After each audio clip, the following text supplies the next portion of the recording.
You leave your car walk parked. away from the apartments, put the apartments at your back, start at Jim's grave, and then walk towards these trees up there. And in between, They got trees all the over the trees. place. What kind of trees you talking about? They got trees. Toward the all- left? Toward your left, you mean? it- Or the evergreens. no, Oh, that's toward the right then. the statue is to the right, and Yeah. then there are two trees, and then there's another tree there, raised in the center. Which way is his gravestone facing? The other side of the street, not the one she crossed. He's not facing Jim. He's not facing Jim, No. facing the other side, okay. Yeah. That's why Rich and I are gonna be cremated. You too. We don't want graves that they're gonna have to find or anything. Oh, so they'll keep the ashes in their apartment, in their I house? I don't No, know you can yet. bury them. We not Yeah, bury you it, can keep well, them yeah. too. I mean, Oh, yeah. there's no regulation about it. Right, there is no regulation, cause my neighbor across the street, she has the urn right where he sat every day. That's where she's got his urn. She No, goes- I wouldn't do that. She goes first, I'm gonna sprinkle over the casino. Oh, yeah, okay, Rich, I'll help you. Across the dice table, huh? Yeah, And so that every time you go, she can give you a winner, right? right. We're talking about being buried one, I thought the other Monday night. Are you? You can do that now. Yeah, you can do it. Yeah. Well, your graves are so narrow there too. You'd think, But I thought you have two graves There there, is two graves. yeah, so you wouldn't have to be. No, no. but we would like to be. Oh my gosh. See, I feel so different. And when you get to be our age, you'll be talking about these things too. Well, since we're on that topic, that segues us right into one of our questions, which was what was the official cause of, the actual cause of death of Grandma and Grandpa Niemer? The official death of Mom and Dad. Mom had heart trouble, she had diabetes, she had Yeah. several things wrong, high blood pressure, but it was her heart that She had killed an her. enlarged heart. On the death certificate, is that what they put down? A heart Heart attack? attack. And I want to say that she spent a whole week with us a week before she died because Rich was having surgery, so she was with me for that whole week.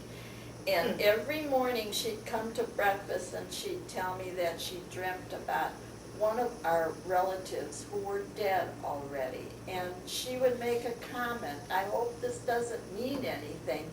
Every morning she would tell me a different relative. And then when she died a week later, it scared the daylights out of me because if I ever have a dream, I'm scared now, you know, Yeah. that this could happen to me. But that's exactly what happened to her. She died a week after she was with us. Yeah. But though she walked into the hospital under her own power, didn't she? Yeah, it was Yeah. the day before She July called- 4th. She was making I happened to food be, for yeah. the. She I happened to be off frying on chicken for Valentine's Day we from the went, post we took office. her. Just She called me up, asked me if I could pick her up and take her to the doctors. We went to, Dodo was there, she and I walked into the hospital with her. The guy looked at her, the doctor looked, and he says, get her up into the first aid right away, emergency room right away. And Yeah. they took her up and, And Tony was busy. yeah, Tony was doing something. And I sat on that chair and she said, you know, somebody could die before they take you in. Because we were sitting there a long time before they took her in. Yeah, she was frying chicken for the picnic the next day. Yeah, and she had that bad headache when we took her in. She Right. said that bad headache and back of her neck head. It would go away. I heard once that, now, I don't know if this is true, that one of the doctors had said she probably had the massive heart attack while she was walking in. And it was only when they got her settled that she relaxed enough for it to take effect. You didn't hear that, huh? I don't know. well, that's what I I don't know thought where. when we took her in. He looked at her and he said, get her up in the, Intensive emergency care, room. Yeah. intensive care, they said, because that's where I saw her, in Well, intensive she care. was taken to intensive care then, but she died then, and, they put her on life support until Grace and Rich could come In Fun Larry. and follow her, yeah. It was fast. She had a massive. I wanna massive go that back. way. Mm. She suffered a long time. Grandma Novak, her mother, was ironing at the ironing board when she fell down and died. Your pop fell in the bathroom when he died. Yeah, he was on the top, and he slid right off of it and died. Yeah, I heard that. and does happen. he died of natural causes. Well, he must So have he had a had heart a heart condition. What was put on the death certificate? Dan never had trouble Probably had a with heart his attack. heart. Yeah. I'm sure, what else could they put on? I don't think at that time they were putting on natural causes. You know, Because I Tom- don't remember. Tom told me he basically died of old age. Old age? There's That- no such thing. He's a That the body was shutting down. Yeah. There was no such thing as you die from old age, no. Yeah, he was in good condition. I Yeah. mean, he wasn't sick, neither one, Bob or, were sick, where they were really No. sick and in pain a lot. No, Yeah. The Lord just took him and said it's time and Yeah. take him so he don't have to suffer. Mom suffered a long time. Yeah, she She Well- did. She had many Diabetes illnesses and, yeah. and she may have suffered She suffered a quietly, long but time, she yeah. suffered.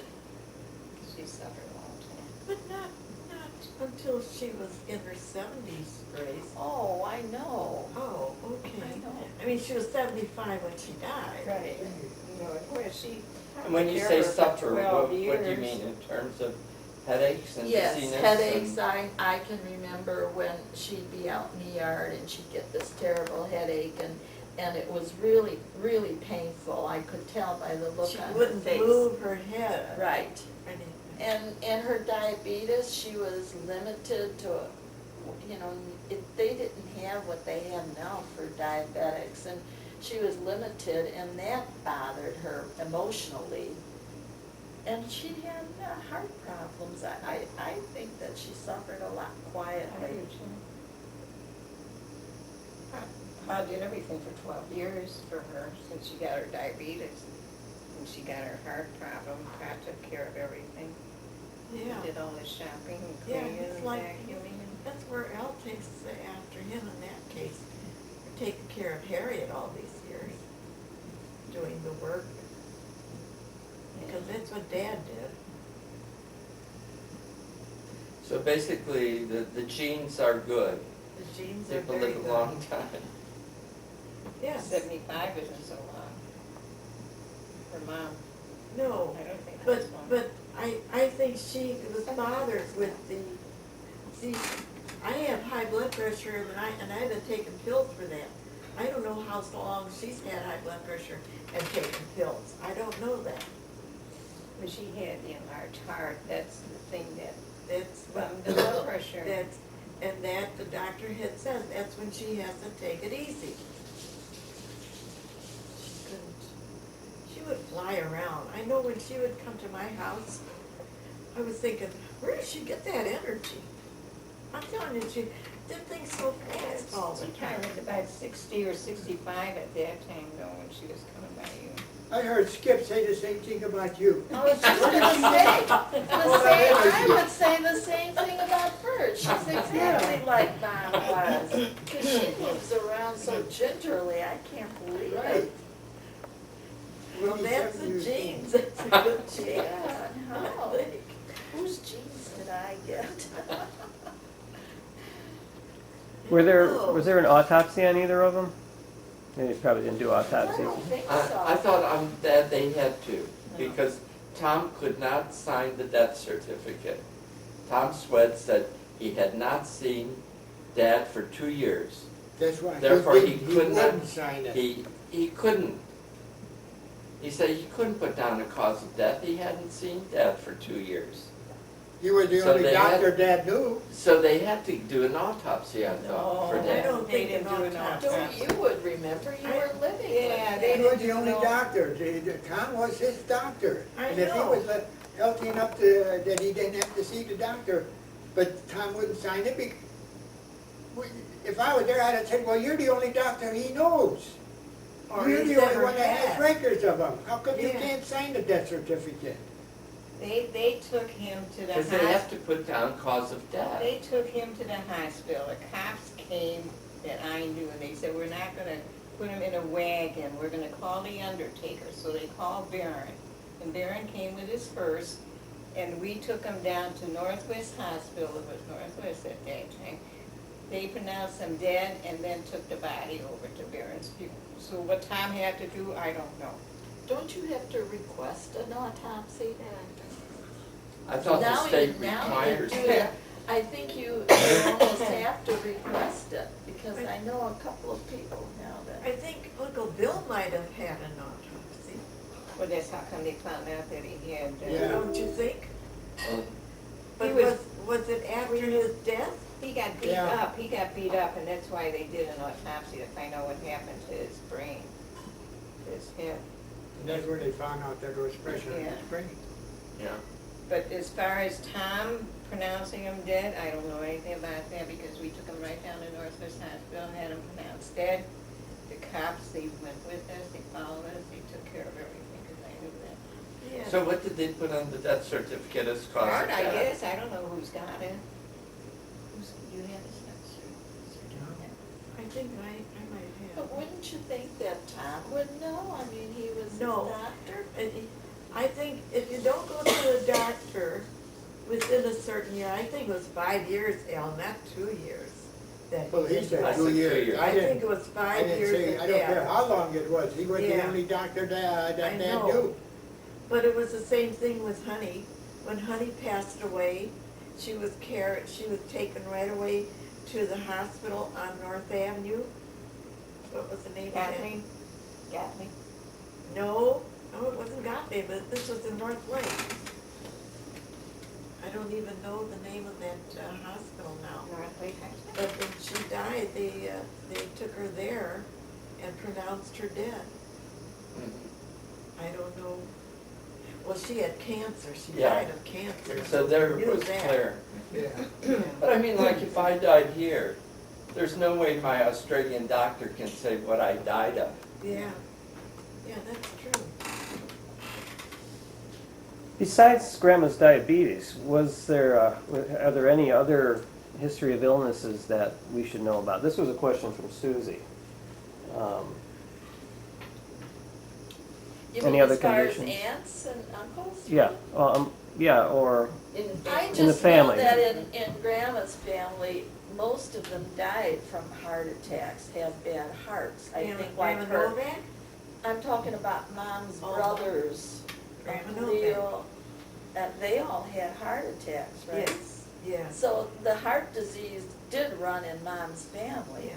Yeah. It might have run in Dad's family because his mother died when I was 5 years old, and she had a stroke. She couldn't walk. Judge, That was before You Right. would know, but you were, you he, would they know. used to carry us and we would have, she'd be laying in the bed and we would have, he would carry us and had to have us kiss her on the forehead. On the Yeah. Bishop Street. Joey, I can't hear you. think What it did was- Grandpa, What did Grandpa die from? Niemer die from? A heart attack, Did he? yeah. He died in 1940, I don't know what age. He must have been over about 75. Do you remember Al? What? Grandpa, no. I know Grandpa he Niemer? died, I got the news when they were celebrating their 25th anniversary. Yeah. They were down the basement Right, and having a dinner. right, and the Buffalo people were in Yeah. to Yeah, celebrate. they were having the breakfast and they canceled the party. Yeah. Remember that? That's right. But But other than that, I don't know of anybody else. I mean, all my cousins are all pretty healthy and live to, Because like the diabetes of mom, that developed late in life, didn't it? Yes, that was Yes. considered late in life. Yeah. And I don't diabetes. think she really watched herself that close as like Donna, as Harriet does. No. I think Ron used to cheat a lot. That's Yeah. because they didn't have the things The that they food. have Yeah. now for Yeah. diabetics, where you They don't didn't have They to never, cheat. I don't even think, I don't know if she took the oral medication for it or not. I think she did, because Did I she? can remember Dad putting 9 pills of hers on the windowsill. Yeah. I remember that. Do you remember? You don't remember that? 9 pills on the windowsill for her to take, I don't know, maybe 3 a day or something. They like told you a that. lot of secrets that they never told us. eh? Right. I don't know. Either I that think or it's she something has a even better living it. memory. No, I think between the two of you, you have such good memories. I don't know how you can remember all these I things. had children at the time, and that's when I got the brains. That's when you didn't have I mean, time. the common sense of knowing your mother and dad. Before that, I didn't have, I didn't have time for them. I was busy with the guy on the, Yeah, right, on the motorcycle. One of you mentioned the Niemer genes for longevity, which seem to be pretty evident. Susie wanted to know, what are your secrets? Is it all that clean living? Or is it that the laughter is the best medicine? Or is it that great sex you're always talking about? Ick, she says. What was that last one? look, Aunt Lou lived to be over 90. Aunt Lou was my mother's sister, and she lived to be over 90. Lillian was over 80 when she passed away. And Seal was 94 when she passed away. So maybe longevity has got to do with working all your life in genes. I don't know. Working in genes. Yeah. Because they did work. Aunt Lou and Uncle Frank had a grocery store and Fire, too, didn't they have a saloon or something? a saloon at one time. Not a saloon, but Yeah, well, they changed it to the saloon and then they bought the grocery store, Grocery kitty store corner across across the the street. street. But the saloon was still there when they and changed it. Seal and Uncle Emil, they worked in the candy No, it was a store. saloon They had a then. candy store. And Seal and Uncle Emil. I used to go and clean their back room. Buddy used to go, not you. I did. Buddy went. Honey, I don't think they were in business that long when Honey was able to do that. Because I was about 13, 12 or 13 at the time. Because I was listening to the baseball games all the time and keeping track. I even made up my own little scores. I think though amongst all of the Novak, mom's side, I think our family has the most people still living, where I think all of our cousins, there may be one person left from my mom's family, that are still alive. I think we are really fortunate that we are all still here. Yeah. All the Novaks are gone except one. Harriet. Harriet's the only Novak left, And Marilyn, I don't know if Well, they changed her name. Well, She was adopted. she's an adopted, yeah. No, we're talking about the Novak. no, there are no. Harper's? Yeah, but it's Aunt Bill's kids. Well, I know, well, And Lil, Karen. I was talking about the people that and had the Novak. Ann died at 75. I remember that, because she was born in 1900 and she died in 1975. And so there's really none of the mom, sister, siblings that died at an early age unless they were really young. Yeah. Because she has brothers that died when they were, what, 2 or 3 or something, that John, Yeah. a brother John that's at the cemetery there. You know that? He got burnt. No, Mom's brother, yeah. Yeah. It's- I said, he wasn't- oh, He wasn't a baby. He died when he was 18, 19 years old. was he? John, yeah. You look at the, What I meant was, though, I mean, like, none of them died in their 30s or 40s. They all lived pretty long lives, except for the few that died when they were very young. The only time I was in the hospital, if they want to know that, the only time I was in the hospital was for the 4 children. And then, in this was after Honey died, I had a gallbladder attack. She died in 79, then I was back in the hospital in 80. And that's it. That's So, very good. You Yeah, have a very good unusual. that record. is, yeah, that is good. That is I think good. for the record, we can say it's just been good, clean living and a lot of fun Oh. and laughter. Oh, yes, oh, yes, yeah, Until you get to be and we do 60. enjoy each other. Yeah. But Father Larry had noticed one flaw there.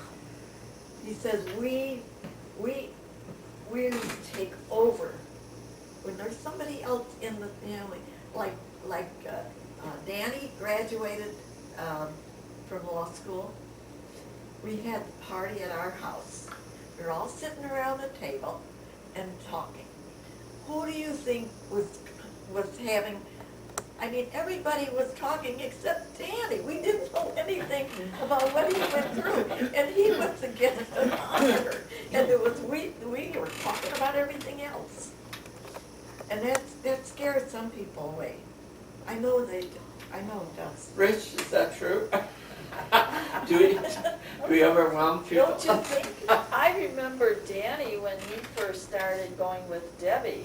You know, he was Oh, so Big Danny? quiet, and Oh. it was hard for him to get used to our family. Oh, yes. Because we were so, you know, hugging and everything, and he was just, he laid back, and Yeah. it was hard for him to get used to our Yeah. family.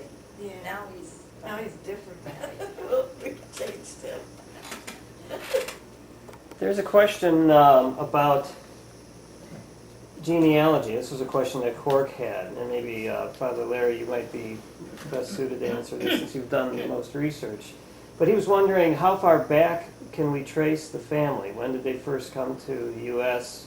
When did the first Niemer surface in Poland? I've never traced that, no, but Megan, I got Tim that with Jersey. me. I got that with me. Tim Jersey's wife, I got those did notes. the Yeah. family tree for the Niemiarowicz's. And she went back to Poland, I mean, back to the family as it was in Poland. But I've never, when I did my history, I started with the wedding of Mom and Dad, 1915. But we all knew the grandparents came when they were only about 13. I think, I don't have the one that Adam did, but I think all of them just were, Yeah, became, Megan. maybe, I don't have maybe Megan. at 13 was Oh. the age, I got. like the Jewish celebrates the Yom, not Yom, what is it? Bar mitzvah. Yeah, and maybe they'd had a celebration like that in Poznań? Was it Poznań they came from? As far as I can figure out, most, Yeah. yeah, the grandparents all came from But they, Poznań and area. they didn't know each other in Poland, but once they got out here, they met. And I know, We were and just it, looking and to it see when surprises me, my grandmother Novak It's not really. married, he was about 14 years older than she, and they had 7 children. And yet they bought a 2-story home, owned it outright, and they couldn't speak English.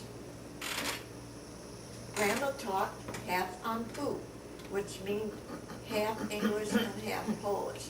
We kids understood Grandma very well, but Grandpa Novak we couldn't understand. He didn't talk, he spoke very good Polish to my father and mother, but not to, we never learned the language. That's our fault. My father insisted that we speak English. Polish. I can remember after the war, Dad was sending clothes and food to the relatives in Poland. I can still remember the packages and, Yes. you know, but when I was going to Poland in 1975, I wrote to him and asked for any names and addresses of cousins that we might have in Poland, and he wouldn't send them. He says that they've all become communists. Don't bother with them. And, you know, I'm sorry because when I got to Poland, I found out that you had to join the Communist Party to get a job. It didn't mean you were ideologically a communist. So he wouldn't send me any names cousins. And, you know, when I went to the Poznan area, there were no Niemiroviches there. But there were some Niemiers. Yeah, And I think that might have been our original name. yeah. Like we say Niemer, but it was Niemer. Niemier, Yeah. which means no measure. This is what they told me in Poland. They said he was probably a land assessor. And it means he would go out and use his eyes to say, this is where your land ends and the other person's land begins. But he wouldn't use a measure, so they called him Niemier, no measure. Who would this have been? That's the story I got in Poland. I didn't know that. But I know Adeline has always insisted that Grandpa Niemer put the ROWICZ on the back of it because that elevated him Right. Yeah, in his stature. right. Yes, I heard that also, yeah. that's what Adeline told me. Did you hear that? You're looking at me? Pa himself told me his name was Niemiera, Niemiera. And when his father came here, he put the OWICZ because that gave him more, Stature. yeah, Yeah. More importance. right. Well, he was a businessman. That's how he became mayor. Right. Yeah, And he that's- was mayor. Oh, mayor of Bucktown. And that's how Oscar Mayer asked him to go into business with him. I knew we'd get there. But we all know it's true because Dad told us that. Yeah, right. He never lies. What about the Niemers in Buffalo, New York? Cork says, and I'm not sure what he means about that, but I don't know much. I don't know anything about the Niemers in Buffalo, New York. The Niemers in Buffalo, and they spell their name a little differently than we did, Niemeier. No, Niemier. M-E-R, yeah. And Uncle Ted, we called him Uncle Ted, was my dad's cousin. And he had a family there. He married Julie and had a son by the name of Raymond, who became a judge in the children's courts. And he worked there until, He had two sons, Raymond and Leonard, didn't he? no, Leonard was Steve's boy. Oh, okay. Leonard and Ted was Steve's boy. So there was another cousin, yeah, another cousin of Dad's by the name of Steve. And they would come in for any occasion. I guess they took the train in all the time. My mother and Dad would go there for any occasion. If there was any weddings or any anniversaries, they left the kids with Grandma Novak, us kids with Grandma Novak, and they went out there. They owned a florist out there. Yes, Uncle Ted did. He was a very, very, very good-looking, even at 91, we saw him when, on one of our trips with Dolores and George, and we stopped in Buffalo, New York, and I told him I wanted to see Uncle Ted, and Dolores and George were very impressed with him, just sitting and talking with him. He was a very, very educated man. And which second cousin were you very close to? Which one? Yeah. Leonard. Well, he was my age.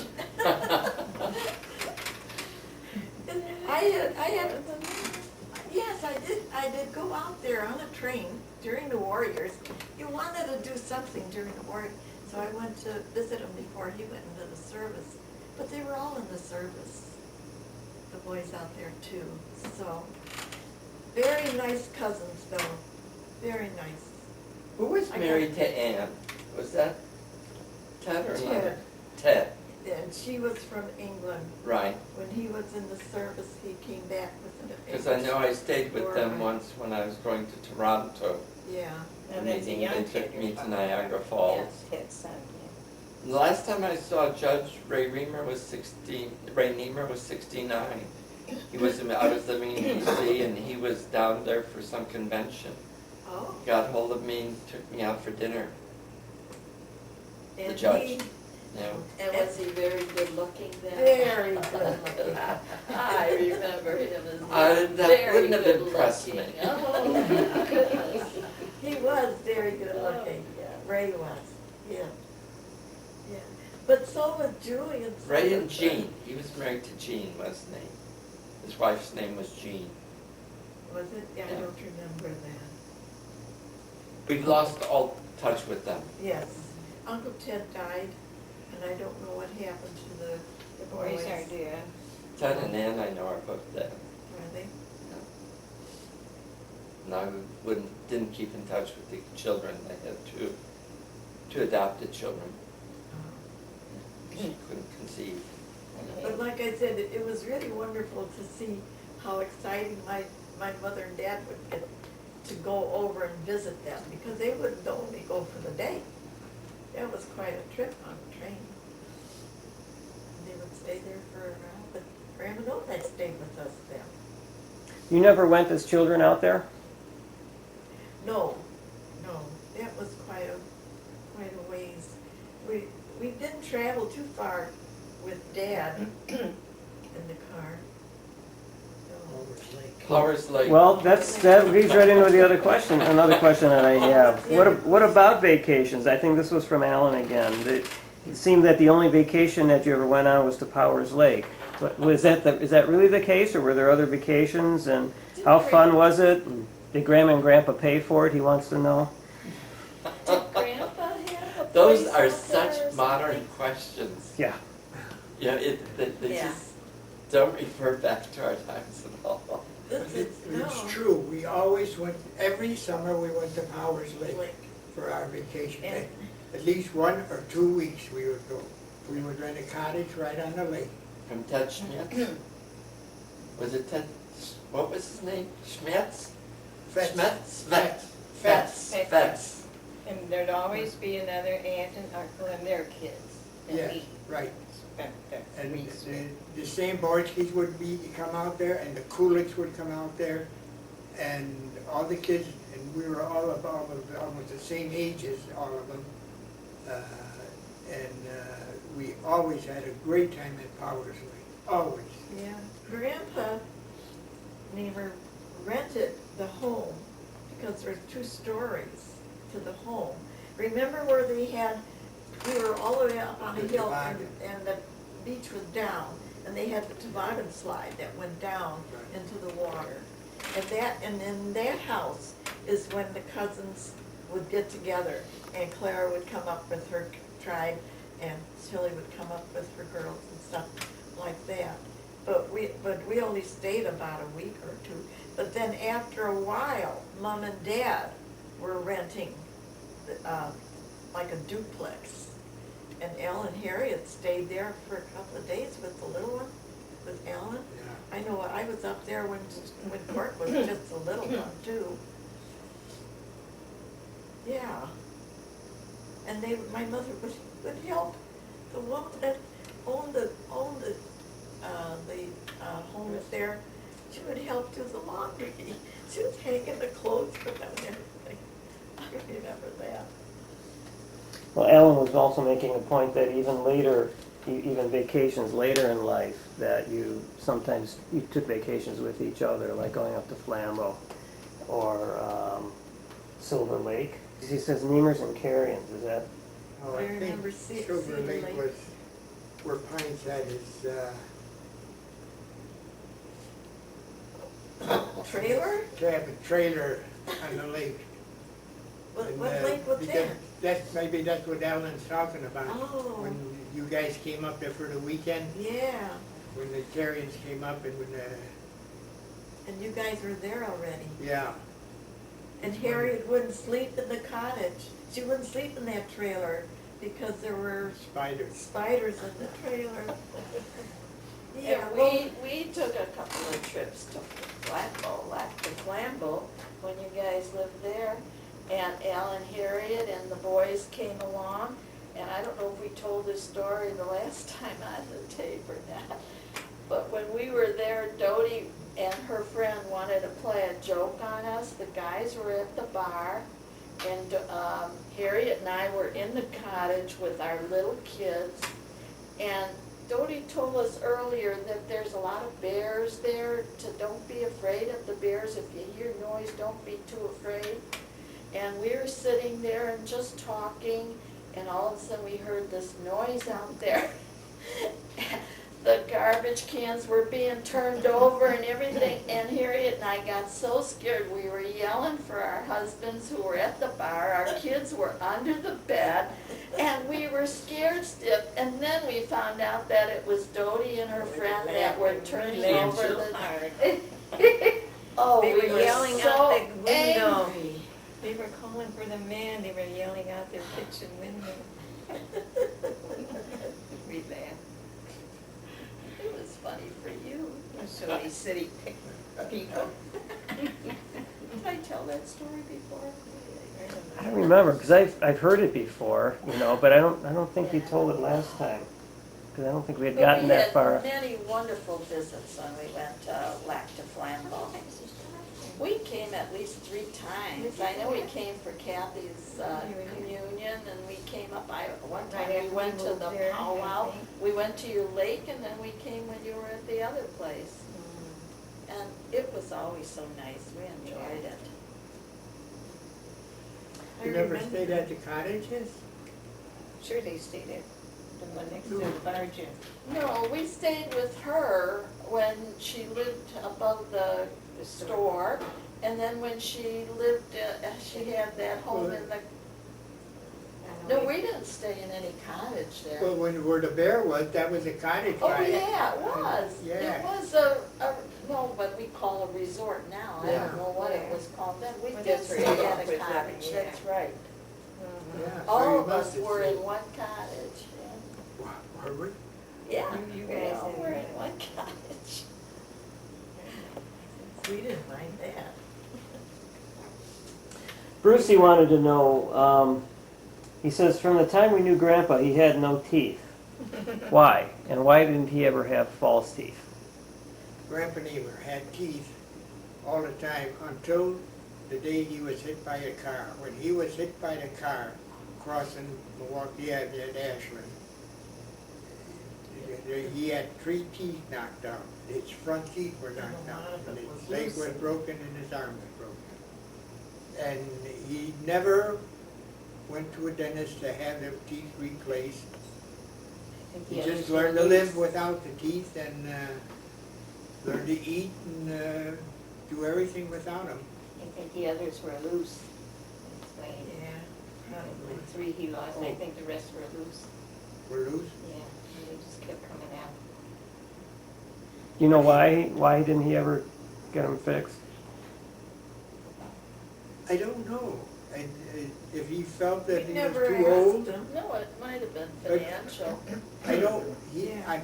some of the teeth, he had, what do you call them, where they put the screws in the jaw?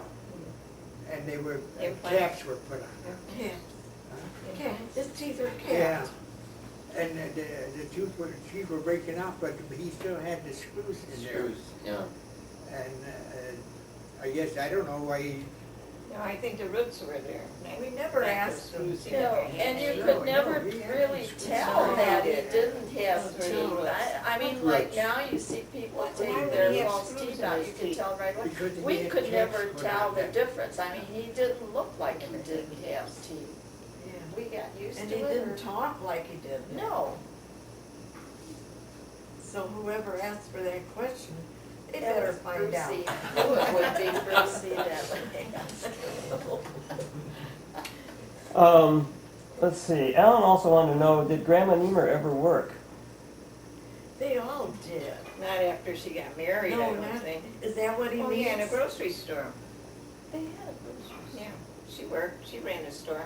Grant, yes, when I was when I. Well, what profession did she have before she got was married? She was a seamstress at Hartshafter and Marks, I think. Most of them worked there. Like, my grandfather was a tailor there, and she worked there before she got married. Once she got married, she didn't work. Except when Grandpa Niemer said to his son, your grandfather Niemer, he said, "It's your turn to take over the store." He had a building where there was a grocery store on the first floor, and the second and third floor were rooms. And he told my father then, I was about 8 years old then. And that's the one time that I went to a Polish school, and I was really dumb. I didn't know Polish, and I was real good in other things, in the math and English and everything. But they worked there at the store. They had the store for 2 years, and that's when my brother Leonard died in May of 1930, and soon after that, they moved out. Because I think Mom was pregnant with Grace, and she didn't no longer want it. My mother did not like working in the store. It took too much time away from 5 kids.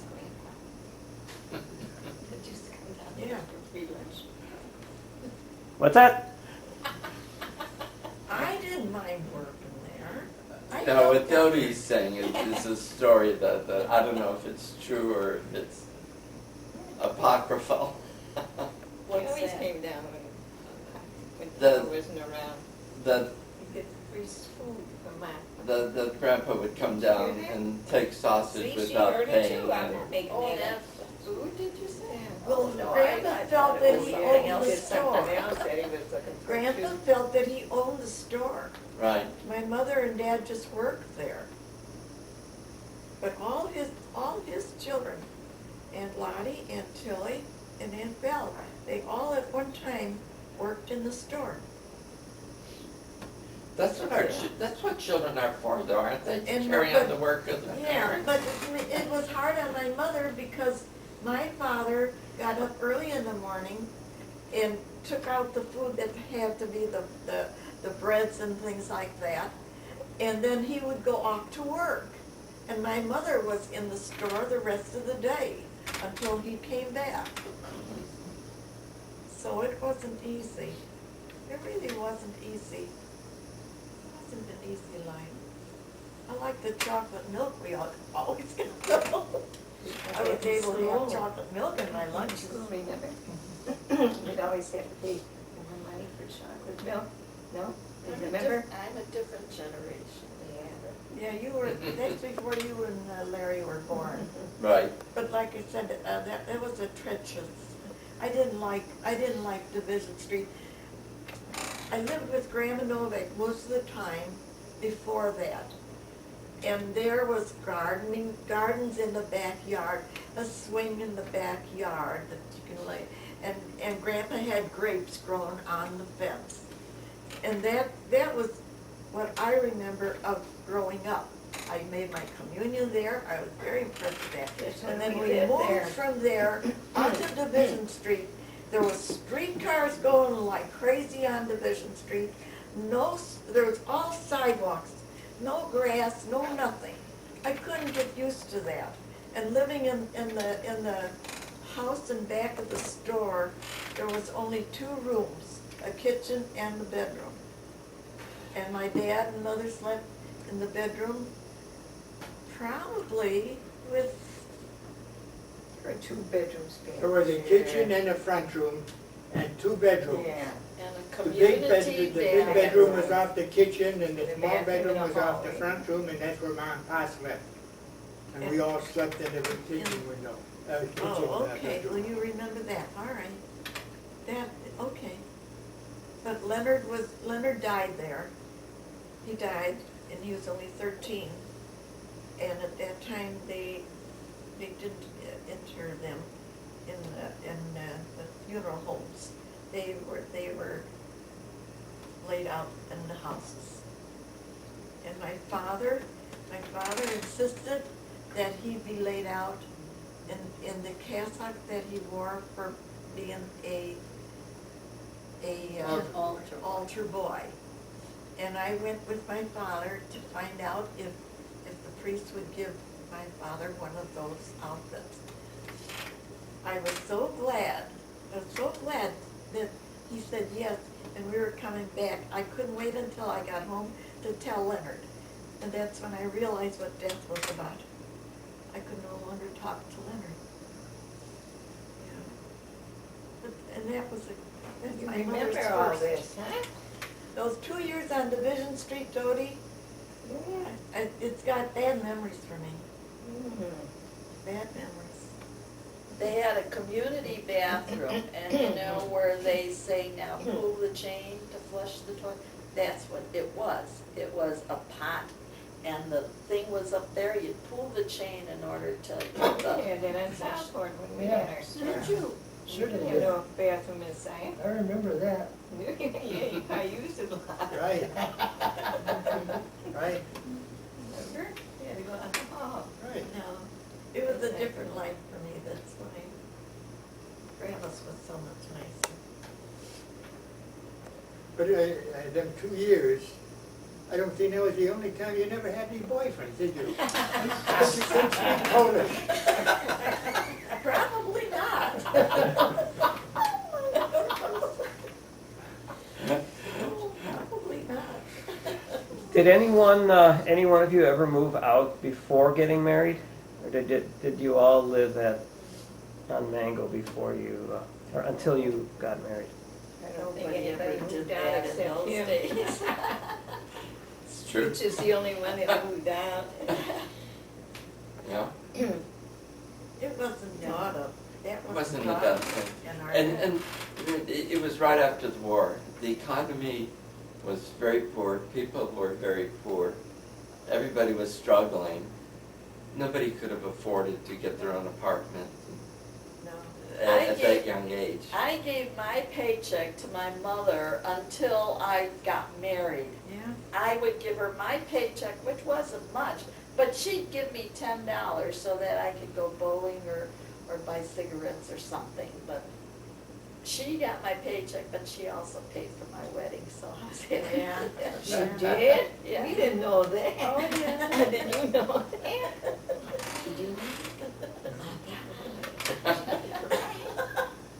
Yes, she did, you did. You were her favorite, that's why. Alan seems to be interested in the nuts and bolts of your family life. He also wanted to know if you all, when you got jobs, did you have to contribute to the family household, to the household expenses? Yeah, Yes. we paid room and board, $10 a week. $10 a week. You didn't have to give your paycheck? I did. How come you got away with that? No, we paid room and board. We did, we would give her so much out of our paycheck. Yeah, except the last year before we got married, she said you weren't Well, paid. you were in the If you're service winning. for 4 years, you were sending her your checks. No, all that's the true, time. but the 2 years before that I went in, she would let me Yeah. keep the paycheck, and I would just pay room and board. But I was paying $15 a week because I was making more than that.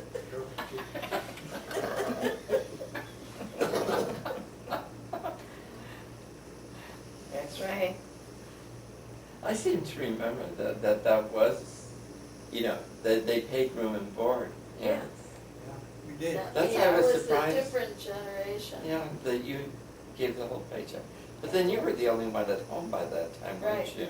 But she also bought me the clothes that I needed and Yeah. anything else. I didn't really have to pay for I anything. know that I got my fur coat. I got a fur coat Did you? that year because I gave her all my money. And she gave me money back. How about cars? When were you able to buy a car? Yeah, after we were Never married. had one.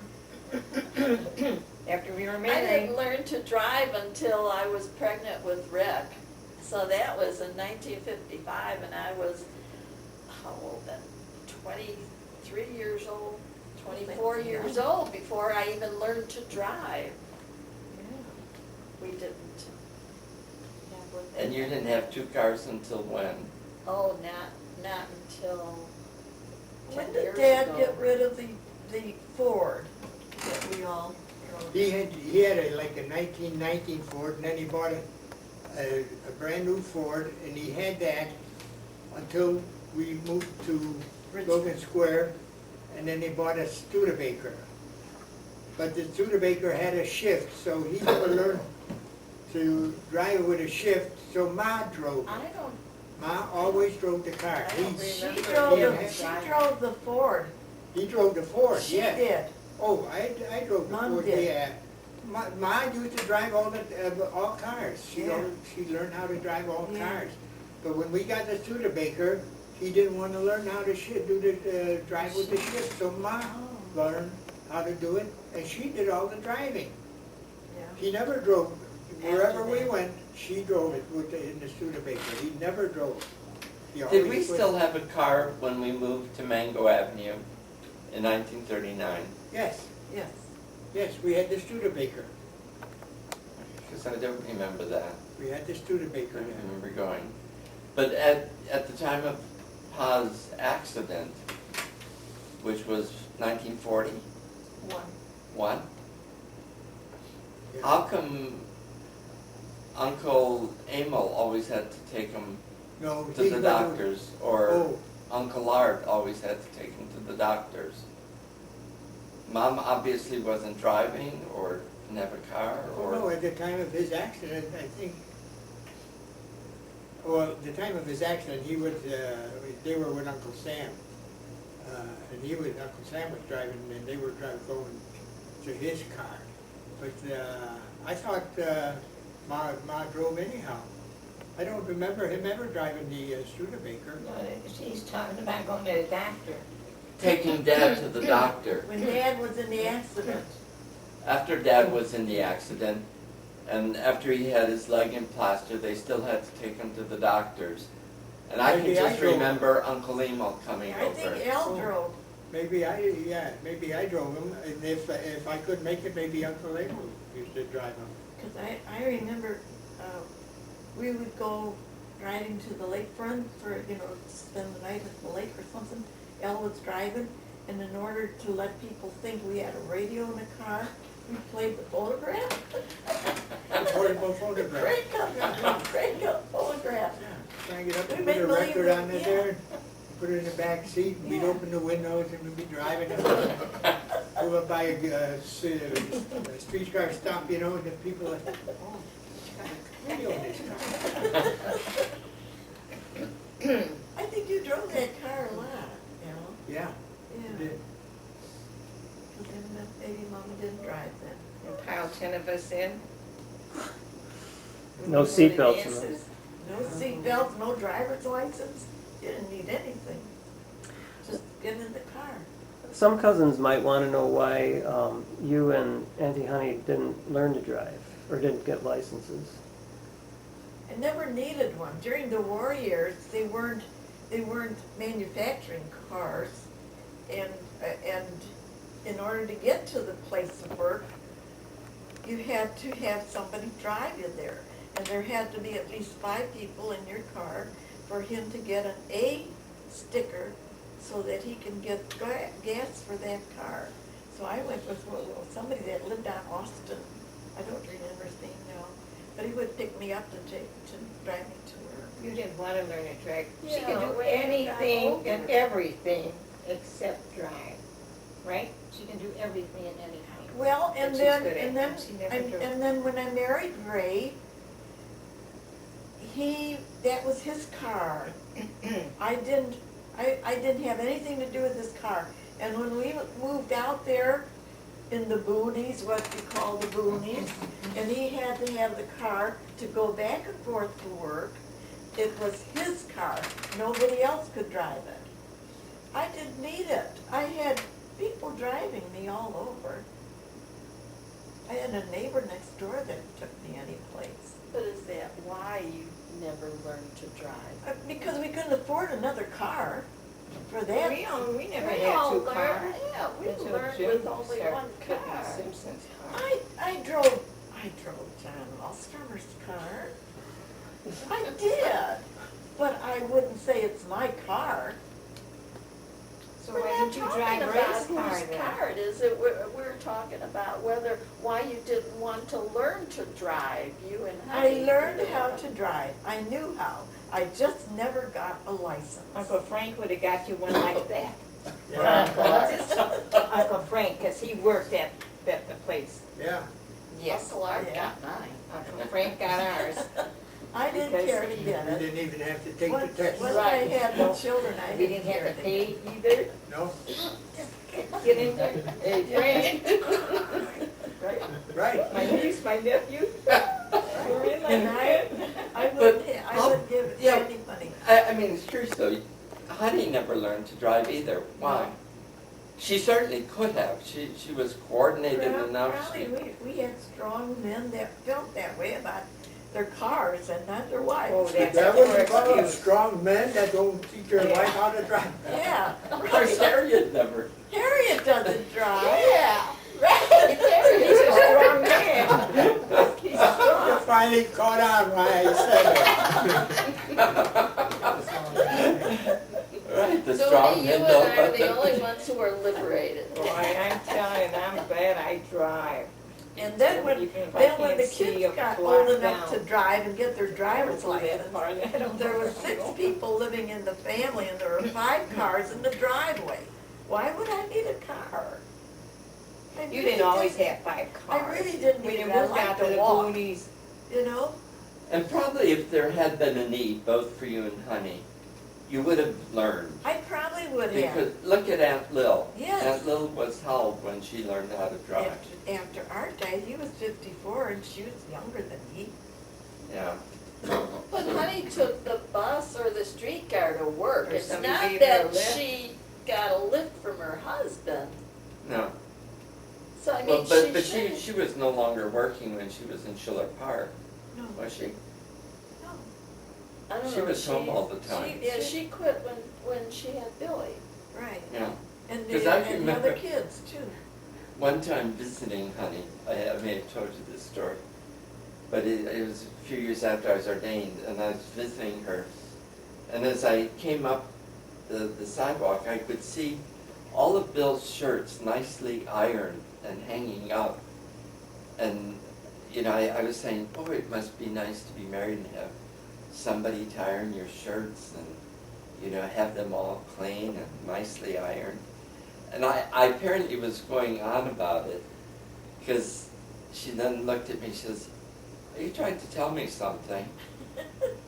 And I said, what do you mean? She says, are you leaving to get married? I said, no, I was just impressed with the clean iron shirts. I don't know, I'd be lost. I couldn't walk like she does, all the way to Tony's or to go shopping like she does. I'd be afraid for one thing, for the way she's gotta walk. You'd never catch me In walking there. this day, Yeah, yeah. like 5, she 10 walks years pretty ago, it far. I'd wasn't never that do bad that for her. Walking is healthy, but not an old lady like you walking. She can outwalk you, believe me. I didn't say that, but I said I'd be afraid. I tell her, I said, aren't you afraid? Some guy will say, ask her a direction, and she gives it to him. That's how dumb she is. Some guy asked her how to get somewhere, and she tells him. She's a friendly person. But It that was a friendly guy, taxi cab driver. yeah. Do you think he'd pull me in? An Yeah, old lady like me? but a pretty one, yeah. Oh, As yeah. long as you were carrying a purse. he Yeah. Rich I looking don't one. carry a purse when I walk. I carry a little bag Figure in like my you pocket. got, they don't know your age. With that color of hair you got. Oh, yeah, that's true. One thing you don't have to worry about, right, Joe? I don't have to worry, Right. nobody wants anybody that old. I never walked his her like she does, oh my God. I'd be afraid. Denise had a question. You've talked about the jobs that you've had in your lifetimes. She was wondering what were your favorites, but maybe even more importantly, was there something that you would like to have pursued but couldn't or didn't for one reason or another? I enjoyed most of the jobs I've had, really, with the engineering department. That was a task in itself. And then making hats, boy, that was wonderful, working with very good felt and beautiful feathers and You know, they had and nice design and hats. everything. And then after 14 years, I went back to work, and I worked in the accounting department. The only accounting I've ever had was in high school, that I got in high school, and I never used it until I worked at Leitner. And then I worked there for 14 years, and I really enjoyed working in the accounting department. I love the numbers, working with the figures. I love that. I liked every job. I liked all my jobs, but they didn't like me. I don't think anybody enjoyed their work as much as Uncle Ray and I did. We loved going to work. Yes, you did. I don't know if you can believe that, but Yeah. we walked into there and we were happy. We had our jobs. We were gonna go see the people we liked every day, no bosses with us or anything. And we never complained about our work. To this day, I tell Brad, because he works at the post office, I said, when Uncle Ray and I were there, we loved our work. We loved the guys we worked with, never had any trouble, never had any hard feelings or anything. We really loved our work. It's different nowadays in the post office. Oh, yeah, I know Oh, that. imagine. But he wanted to know how We don't we have like no our problem. work. I The love our man. camaraderie was between the workers, though, and the wives, and their wives, we got to know them. Because I had a nice we male man. did, they were quite active in things. I mean, we went to shows, we went to theaters, we went to dances, we went all over with the post office guys. Yeah, we enjoyed, I know Ray enjoyed it. He enjoyed the walking too. Because when he got out of the service, he had shrapnel in his knee. And they thought they had it all out, but they didn't. And he was bothered with the knee, and the doctor had told him, get a job walking. The doctor in the service had told him. And then most of the men in his unit also went into government work. And with that work, they had the 4 years that they served in the service, or 5 years, that went towards their seniority. So if he only worked 32 years, he got credit for 36. Couldn't ask for more. I often say that I don't know how many people get to do as a lifetime job the thing they enjoy doing most. But I certainly have had that. You know, I love teaching. I just love it.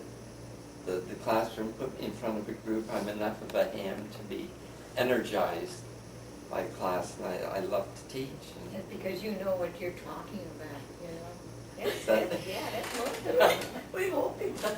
Because he's so, I think everybody can see He's so that sure in of you himself though, Larry. and They he knows can what see he's- that you really enjoy doing your job. And I think that's why you're so healthy. I really do. I think that if you were to retire, you might have all kinds of health problems like the rest of us. like you. Yeah. I sorry I retired. I should have kept working, I think. Yeah. Yeah, you enjoy the people you're teaching, enjoy listening to you, and that's what makes you feel so. But lucky, because I, Yes. And he meets such nice people. I mean, beautiful people. All of his family's all over the world. Yeah. And he brings them up to my home too sometimes, which is very nice. I can remember when you were in London, coming in and staying with me for a while, and some of your friends had come in. It was always tea time. I had to serve them tea when they come from London. But beautiful, beautiful people.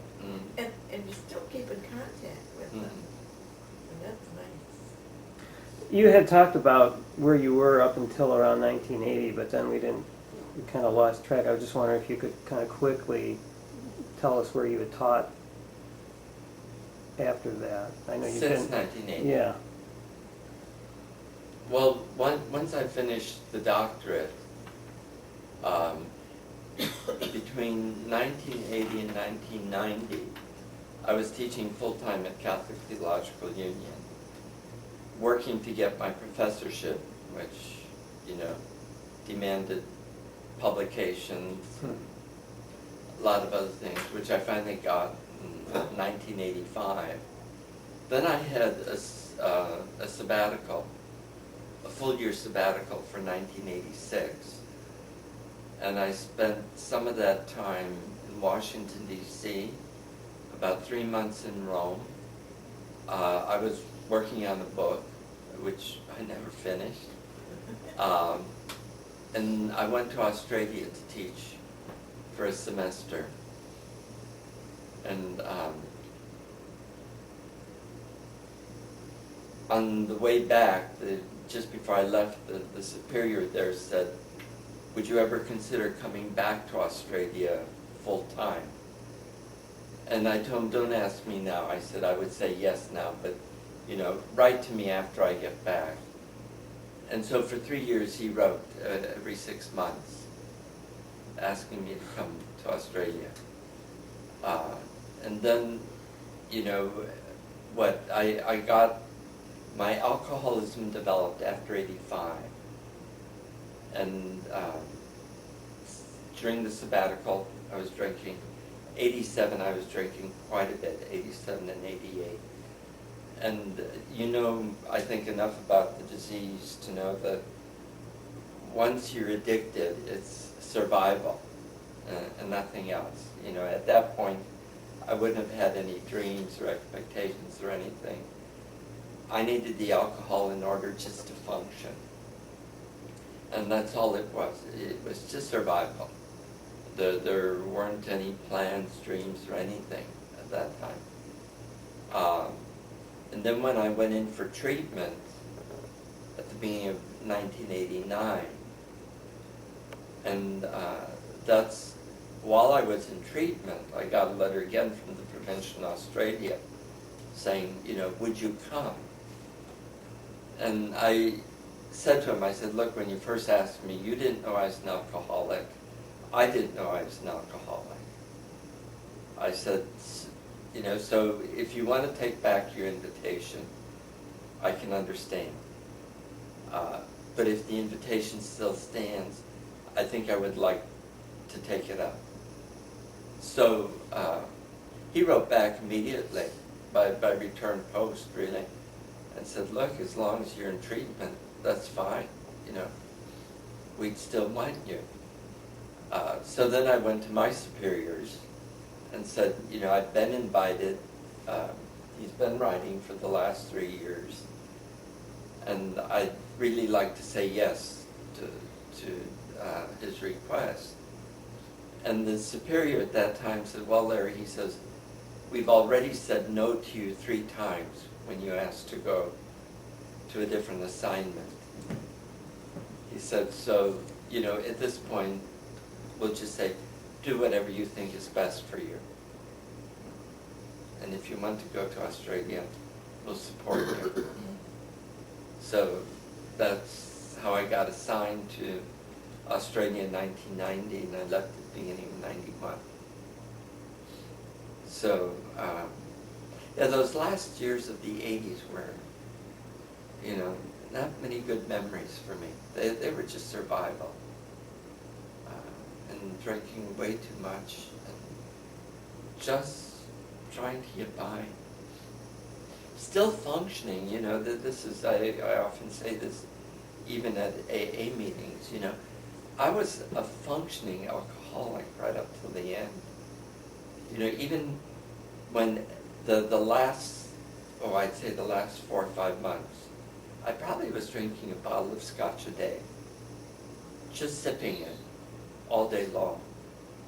But still functioning. The last term that I taught before going in for treatment, I was still rated as one of the top 5 teachers at Catholic Theological Union. And the experience when I had the moment of clarity, as we talk about it in AA, I had been invited to give a workshop to a group of priests in Washington, D.C. And I had flown out there, and I didn't take alcohol with me. And I was sick, I had the flu. But I arrived at the SVD house and immediately went to bed. The next morning, though I was shaking so badly I couldn't even wash my face. And I was looking for some alcohol. I used to live there, I thought I knew where they kept it, but they moved it, and I couldn't find it. So I rang for another priest, and he came to the room and he said, "My God, Larry, what's wrong?" And I said, "Tom, I'll be fine, just get me some scotch." And he came back with 1.75 liters of scotch. And as soon as I got enough in me to get cleaned up and so forth, I went out and immediately bought 2 more 1.75 liters of scotch to take with me, because I knew I'd be there for a week giving this seminar. When I arrived, I can still remember the priest picking up the bag and said, "My God, you brought a lot of books." There were no books, it was all scotch. And it was during that week that I thought, I don't want to live this way, where I have to carry alcohol around with me just to function. The thing is, you know, I would be sipping all day. I never just got, you know, people said they didn't think I was an alcoholic because they never heard me slur my words. They never saw me weaving down the hallway, but I was drunk all the time. Legally, I mean, I certainly had enough alcohol in me. We never believed it. But, you know, even at the end of that seminar, when the priest, you know, was seeing me off, he said, "Larry," he says, "that's the best seminar we've had in 5 years." So, you know, I was a functioning alcoholic. But it was that week, and that's when I went to stay with Jim Mulaney. And I said to Jim, for the first time I said out loud, "I can't stop drinking on my own.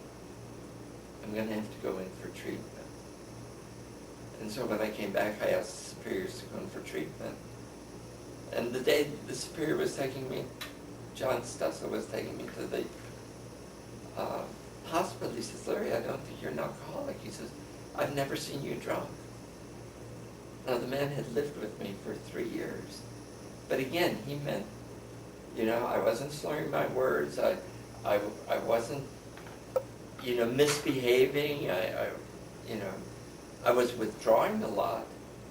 I wasn't available for a lot of things, but, you know, no radical, irrational behavior.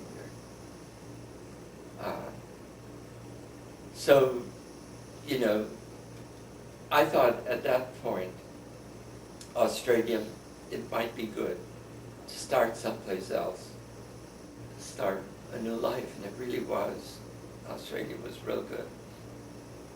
And, you know, I got there 2 years sober. I was 2 years sober when I arrived there. Got very involved with AA immediately. And let everybody there know that I was an alcoholic, because, you know, I use grape juice when I say Mass, so I have to let people know why I'm doing that. And I must say, I've had nothing but support. I mean, you know, even when I was in treatment,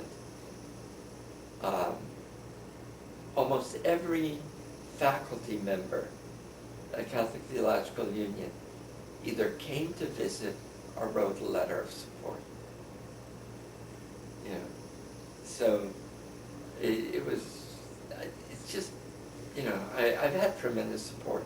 And that's why I tell people though, because I know I need the support. I don't want people telling me, oh, it's not so bad, or you can have a drink. You know, just a little isn't gonna hurt you. And I heard one person say at a meeting one time, and I keep it in the back of my mind to use if I ever have to, is she says, you know, sometimes, especially in an Italian restaurant, they'll say, oh, you know, we just sprinkled the alcohol over the dessert. It's not enough to hurt you. And she says, I am very allergic to alcohol. She says, if you want somebody in this restaurant to get sick right in the middle of the floor, and where you have to call for the ambulance, then you give me the dessert with the alcohol. And the lawyer said, oh no, we won't take that chance. So, you know, yeah, I just tell them, can't tolerate anything. And that's usually no problem. Are you ever tempted by alcohol? Not now. Right now? No, You're my life's too good. Hmm? My life's too good without it. How many years is it for you? Know that you're appreciated. 18 and a half. I'm 7 years and I'm doing great. I don't miss it. Right. We have just as much fun, right, Jody? And what is your most recent job now, then when you go back to Australia? Tell everybody. Well, I think most everybody knows, don't they? No, put it on the tape. Well, I had a phone call from the Provincial of Australia about 3 weeks ago. And he's chairman of the search committee for a new president for our theological school in Melbourne. And he said the search committee has worked hard, hasn't found the right candidate. They want to have another year as a search. So he said, you know, we'd like to appoint an interim president for the year 2008. And he said, now, I know you turned 75 in November, but he said, your name keeps coming at the top of everyone's list. So would you be willing to take the job for 2008? And I said, as long as it's clearly understood, it's going to be 1 year, and that I wouldn't be expected to do anything more than keep the school in a holding pattern. No expansion, no buildings, you know, just keep things ticking over. And he says, that's all we're looking for. So, January I'll be president again. As I said to some friends, recycled at 75. So that would be for the calendar year, not the school year? That is our school year. Oh, they go on a In calendar. Australia, it starts in February and goes till December. Hmm. Yeah. Congratulations. President. President. Why don't you take over Bush's job? Go ahead. Excuse me, you didn't bring up being president in England, though. You were also a president in England's college, right? Well, yeah. Well, when I went to London in '91, and I expected just to stay in Australia once I went there in '91. I didn't expect any further changes in my life. Then you remember I was here for my 65th birthday. And on the way back, I stopped in Rome to do some research. And at that point, the Superior General asked to speak to me, and he said, they're looking for a president of the school in London, Missionary Institute London. And he said, I'd like to propose your name. And I told him, I said, look, I don't think they'll be interested in somebody over 65. And I said, I'm happy in Australia. I'm not looking for a change. I said, but to tell you the truth, the job in London would tempt me. So he said, can I propose your name? And I said, yes. And so they did take somebody who was over 65. 2 terms, yeah. And then I expected to stay just 3 years. And after the second year, the Superior General said to me, if they offer you a second term, we would like you to accept it. So when the Board of Governors offered me a second term, I didn't feel like I had much option, you know. And how could you refuse living in a mansion? Right? I was missing Australia. I mean, more than once, the people in London said, your body's here, but your heart's still in Australia. Oh, yeah. Yeah. But the theater in London was lovely. I've been blessed. I really have. Been a good life. And Larry told us too that when he was in New Haven now for the last 5 months or so, it's the very first time that he's ever lived alone and had to take care of himself the whole time. That's a long time. Yeah. Most of it was lovely. Getting up. You know, sometimes I didn't talk to anybody all day, you know, but, you know, I had quiet time for prayer, a lot of time to read, watch TV, cook all my own favorite meals. Lovely. Just hated the dusting, the scrubbing of the bathtub. Washing the You know, crystal and. I mean, in London I had a housekeeper. In Australia I had just 2 small rooms to worry about. And you weren't too fond of the cold either at first. No, oh, it was terrible. No. But What? it probably was the most relaxing time I've ever had. I mean, at this point I feel more refreshed and energized than I felt in a long time. So living alone was good, but also I decided I don't want to do that. I'd rather live in community. I like people around me. But not a retirement community. I like young people around. And why would you choose this time to come to the States when you're having winter, and now you're going back to Australia and another winter? How come Well, it that didn't was, work I mean, out they better invited than me that to be senior scholar for those months? that semester, Oh. yeah. I'd like to ask one more question. I know it's getting late, but this really needs to be asked, I think. Who is your favorite niece or nephew? No, that's not the question. No. Sorry about that. Don't even ask us who's your favorite child, because my Yeah. son does, I don't want my son to see that on tape. He always tells me. No, the question is, you've both, we talked about the longevity genes, and you all have lived long and have had many, many experiences. What, if there was one piece of wisdom you could impart to me and my cousins, what would that be? I would say be happy. And Think positive all the time.